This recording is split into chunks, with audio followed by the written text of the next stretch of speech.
দর্শক এতক্ষণ দেখছিলেন রাজধানীর বাইরের জেলা শহরগুলোর উন্মাদনা। আমরা আবারও ফিরে এসেছি রাজধানীতে, আছি সরকারি বাংলা কলেজে। এখানকার আরও কিছু শিক্ষার্থী আমার সাথে রয়েছেন, তাদের সাথে কথা বলবো, জানার চেষ্টা করব তারা কোন দল সমর্থন করেন এবং কেন করেন। ভাইয়া, দেখে তো মনে হচ্ছে একেবারে আর্জেন্টিনার ভক্ত, 3টা স্টার বুকে নিয়ে বসে আছেন। আবার আমার ডান পাশে কিন্তু 5টা স্টার বুকে নিয়ে বসে আছে, কষ্ট হয়? কেন কষ্ট হবে কেন? ওরা হচ্ছে ওদের যে তিনটা আগের তিনটা ওদের টিনের কাপ, ওইগুলো কি কাপ বলে ওইগুলো রে? তখন আপনারা সেই টিনের কাপও কিন্তু পাননি। তখন ওইসব টিনের কাপ আমাদের দরকার নেই। আমরা হচ্ছে আমাদের চোখে দেখা যেগুলো ওরা তো ওই টিনের কাপ চোখেও দেখে নাই, কিন্তু আমরা কি করছি আমাদের বর্তমানে 22 সালে যে লাস্ট ওয়ার্ল্ড কাপ আমরা নিলাম আর্জেন্টিনা, হ্যাঁ, সো ওটা আমার চোখের শান্তি, কিন্তু ওদের কোনো চোখের শান্তি নাই। এই যে বলছি যে টিনের কাপ আপনাদের 3টা, এ ব্যাপারে কি বলবেন? উনি তো বললো টিনের কাপ, আসলে যে আগে তিনটা মোট তো কাপ ওদের তিনটা, দুইটাই হচ্ছে হাত দিয়ে গোল দিয়ে নেয়া, তো ওইটা তো আর বলার কিছু অপেক্ষা রাখে না, সারা পৃথিবী জানে ওইটা ইতিহাস। আচ্ছা, সেই হ্যান্ড অফ গডের কথা বলতে গেলে আরও একটা ব্যাপার কিন্তু আসে, সেটা হচ্ছে যে গোল অফ সেঞ্চুরি আপনাদের একটা আছে। এটা নিয়ে আপনি কি বলবেন? আমাদের তো এটা গোল অফ সেঞ্চুরি যেটা, তো এটা তো পেলে এটা তৈরি করে গেছে, তো এটা তো আর বলার অপেক্ষা রাখে না, পেলে তো ফুটবলের জাদুকর। 2006 সাল থেকে শুনছিলাম যে হেক্সা আসছে, ইটস কামিং হোম। এটা বাড়িটা কি খুঁজেই পাচ্ছে না? আমাদের দলটা নানান চড়াই উত্তরায় পেরিয়ে যাচ্ছে, এখন আশা করি একটা আমাদের ভালো কোচ আসছে, কার্লো আনচেলত্তি, ফুটবলের ডন বলা চলে, তো তার হাত ধরে আমরা এবার ইনশাল্লাহ একটা হেক্সা মিশন আমরা দেখতে পারবো ইনশাল্লাহ। এইবার তার হাত ধরে প্রিয়তমাকে আপনারা ঘরে নিয়ে আসবেন। একটু জানতে চাই কোন দলের ফ্যান এবং কেন? আমি এবং আমার ছোট ভাই দুজনেই আমরা ব্রাজিলের আচ্ছা, প্রেমিকা কোন দলের সমর্থক? সরি, আমার কোনো প্রেমিকা নাই, আর দলের সমর্থক তো দূরের কথা। প্যাথেটিক। পরের জনের কাছে যাই। ভাইয়া, কোন দলের সমর্থক? আমি ছোটবেলা থেকে আর্জেন্টিনা সমর্থক। আচ্ছা, ছোটবেলা থেকেই আর্জেন্টিনা। আমরা মানে ফুটবল যখন থেকে বোঝা শুরু করি সে ছোটবেলায় থাকে এবং একটা নির্দিষ্ট দলকেই আমরা পছন্দ করি। জি। তা আপনার আর্জেন্টিনা সমর্থন করার কারণ কি ছিল? তখন তো আপনি ব্রাজিলের খেলাও দেখেছেন, আর্জেন্টিনার খেলাও দেখেছেন, অন্য দেশগুলোরও দেখেছেন। ওইটা আমাদের পাড়া প্রতিবেশী ভাই, বড় ভাই, ওরা বলছে যে তোরা আমাদের সাথে থাক, আমরা যখন আর্জেন্টিনা সাপোর্ট করি তোরাও আমাদের সাথে আস। আর ওইদিকেও মেসির খেলা দেখে ভালো লাগলো, তাই আর্জেন্টিনা দল সাপোর্ট করা আর কি। তো মনের কোথাও অন্য দলের খেলা দেখলে এখন মনে হয় না যে এই দলটার প্রতি বোধহয় একটু বেশি ভালোবাসা আসছে? না না, এই এখন ইতিহাস আবার বর্তমান প্রেক্ষিতে আর্জেন্টিনার উপরে কোনো দল নেই। আচ্ছা, ইতিহাস এবং অভ্যাসে বাধা পড়া দুটোর কারণে আপনি এখন আর্জেন্টিনা। পরের জনের কাছে যাই। ভাইয়া, কোন দল? আমি ব্রাজিল সাপোর্টার। কেন? আপনি যদি ব্রাজিল খেলা বাদে ওদের দেশের দিকে তাকান তাহলে দেখবেন একটা শিশুর কোলে, অর্থাৎ শিশুটা জন্ম হওয়ার পর তাকে কি দেওয়া হয়? নর্মালি তার হাতে একটা খেলনা দেওয়া হয়, বাট ব্রাজিলের কি দেওয়া হয়? একটা শিশুর জন্মের পর তার কাছে একটা ফুটবল দেওয়া হয়।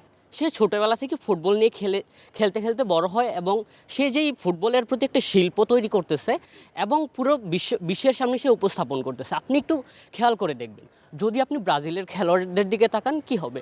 আপনি দেখবেন যে 20 বছর 22 বছর অনেক প্লেয়ার আছে এবং তাদের কিংবদন্তি প্রত্যেক বছর বের হচ্ছে।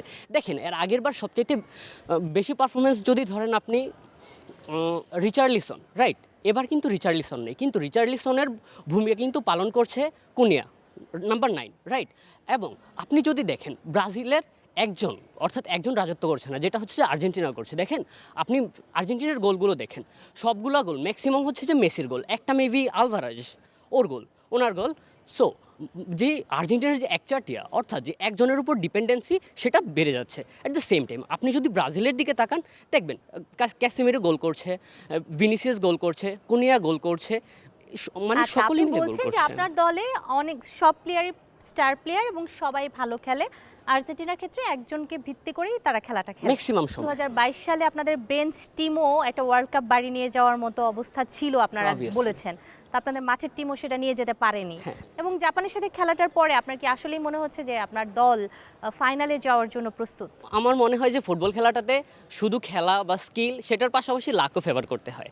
ওই জায়গা থেকে যদি আমার লাকটা ফেভার করে ইনশাল্লাহ আমি নিয়ে যেতে পারবো। আচ্ছা, ঠিক আছে, একটু পরের জনের কাছে যাই। ভাইয়া, কোন দল?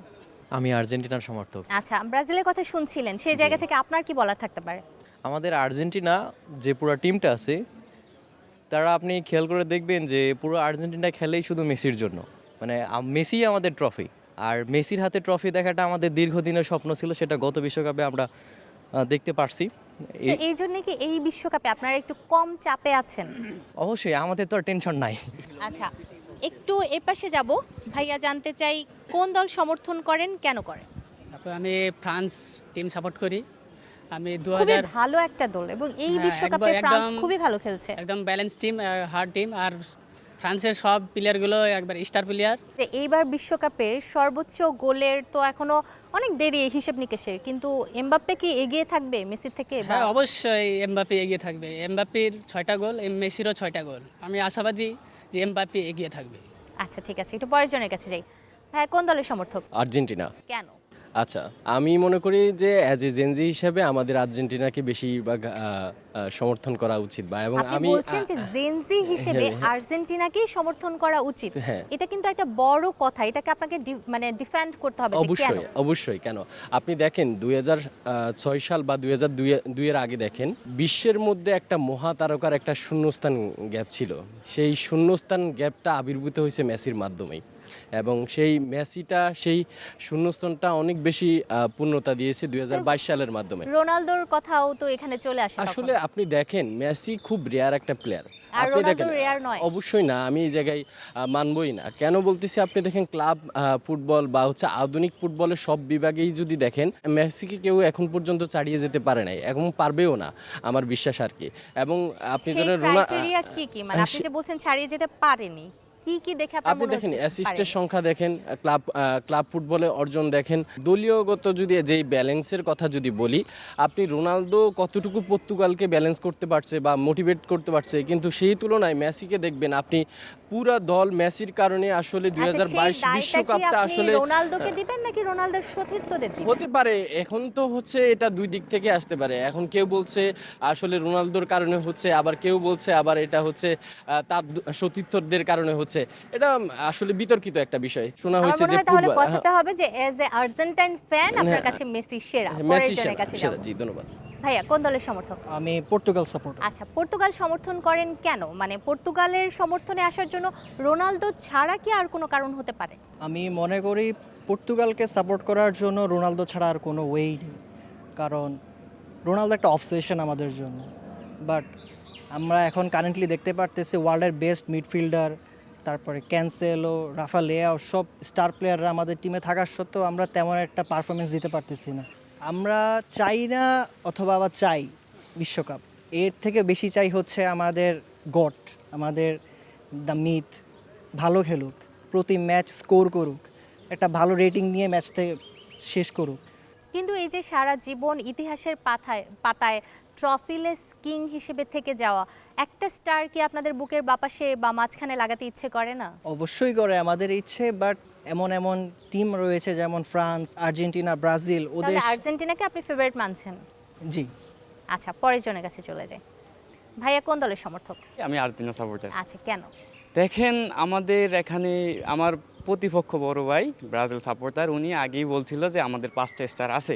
এখন ওনার জন্ম হয়তো ওনার বয়স হয়তো আমার বয়সে ডিফারেন্ট হয়তো বা 2-3 বছর হবে, কিন্তু উনি কি বলতে পারবে যে আমার বয়সে জন্মের পর আমি একটা কাপ দেখছি? উনি 2002 সালে দেখেছেন, হয়তো তখন আপনি শিশু ছিলেন। হ্যাঁ, ওনার মধ্যে সমস্যা কিন্তু সেখানে। হ্যাঁ, আচ্ছা, আমি আপনার পয়েন্ট বুঝতে হ্যাঁ, পেরেছি। আমার একটা প্রশ্ন আছে এই জায়গায়। আপনারা যখন ভালো খেলেন তখন আপনারা বলেন যে আপনাদের দলের সবাই নেইমার, মানে আপনাদের একজনের উপর ডিপেন্ড করতে হয় না, কিন্তু যখন আপনাদের 7 আপের কথা বলা হয় তখন আপনারা স্মরণ করিয়ে দেন তখন কিন্তু নেইমার ইনজুরড ছিল। কেন? মানে তখনও তো আপনাদের বাকি প্লেয়াররা ছিল। বাকি প্লেয়াররা ছিল বলতে আপনি তখন দেখেন তখন যে টিমটা ছিল সেখানেও কিন্তু আমাদের ব্রাজিলের মেন টিম প্লেয়ারগুলো ছিল না। সেখানে আপনার একটা দ্বিতীয় সারির দল নিয়ে আমরা বিশ্বকাপটা খেলেছিলাম 2014 এটার সালে। কারণ কি? এটার কারণ তখনকার মানে আমাদের প্রায় 6 জন প্লেয়ার মেইন স্ট্রিম 6 জন প্লেয়ার আমাদের ইনজুর্ড ছিল। আবার ঠিক আছে, তার মানে হচ্ছে বাহানা ছুতো কিছু একটা লাগবে, কারণ আপনার 11 জনের বাইরে আরও 11 জন, তারও বড় আরও 11 জন তৈরি হওয়া কোনো ব্যাপার না, যেহেতু ব্রাজিলে বাচ্চা জন্মের পরই একটা ফুটবল দিয়ে দেওয়া হয়, তাহলে এই বাহানা চলছে না। আর্জেন্টিনার মতো একটা দল সৌদি আরবের কাছে কি করে হেরেছে? ওটা হচ্ছে ওই সময় হচ্ছে ফার্স্ট যখন ছিল ওই অফসাইডের যে একটা ট্র্যাক, ওই ট্র্যাকে আমরা পড়ে গেছিলাম ওই সময়, কিন্তু আমরা কিন্তু সৌদি আরবের সাথে অনেক ভালো খেলছিলাম। আপনারা ভালো খেলে হেরেছেন, তাহলে ব্রাজিল যখন প্রথম ম্যাচে মরক্কোর সাথে ড্র করলো সেটা নিয়ে আপনারা ট্রল কেন করলেন? ওর তো হারেও নাই। ড্র করবে স্বাভাবিক, ওরা ব্রাজিল খারাপ খেলে? অবশ্যই খারাপ খেলে ওরা। ব্রাজিল কি একটু খারাপ দল? তো ব্রাজিল তো অবশ্যই খারাপ টিম, ওরা কোন দিকে ভালো? আপনি কি সহমত? অবশ্যই সহমত না, কারণ দেখেন এখানে আর্জেন্টিনার দলের এক মেসি ছাড়া আপনি ওনাদের সমর্থকদেরকে নিজেদেরকেও জিজ্ঞেস করেন এক মেসি ছাড়া আসলে কে ভালো খেলেছে আপনাদের এক মেসি ছাড়া আর কে ভালো খেলে? জুলিয়ান আলভারেজ আছে, মার্টিনেজ আছে, লাউতারো। আলভারেজ তো নামেই হচ্ছে আপনার 45 মিনিট পরে, মানে হাফ টাইমের পরে ওনাকে নামাই। আর আপনাদের নেইমার যে নামেই না। আমাদের নেইমারকে তো দরকারই পড়ে না, আমরা কত ভালো টিম দেখেন, আমাদের মেইন যে তারকা খেলোয়াড় নেইমারকে আমাদের দরকারই পড়ে না। আমরা নেইমারকে ছাড়া দরকার পড়ে না বলে কি জাপানের সাথে হাঁটতে হাঁটতে টেনে টুনে 33 পেয়ে পাশ করেন? দর্শক, এই তর্ক বিতর্ক চলবে ততদিন পর্যন্ত যতদিন আমরা না জানতে পারছি 2026 সালের বিশ্বকাপটা আসলে কার হাতে উঠছে। ততদিন পর্যন্ত আমাদের অপেক্ষা করতে হবে এবং এই তর্ক বিতর্কের হাওয়ায় আরও একটু পাল কিন্তু আমরা তুলতেই থাকবো কর্নার লাইন টিম। আজকে এই পর্ব থেকে বিদায় নিচ্ছি আমি নূরে জান্নাত। আগামী পর্বে আবারও নতুন কোনো ক্যাম্পাসে নতুন শিক্ষার্থীদের সাথে আমরা হাজির হব আপনাদের সামনে। সে পর্যন্ত সবাই ভালো থাকুন, সুস্থ থাকুন এবং অবশ্যই সময়ের সঙ্গেই থাকুন।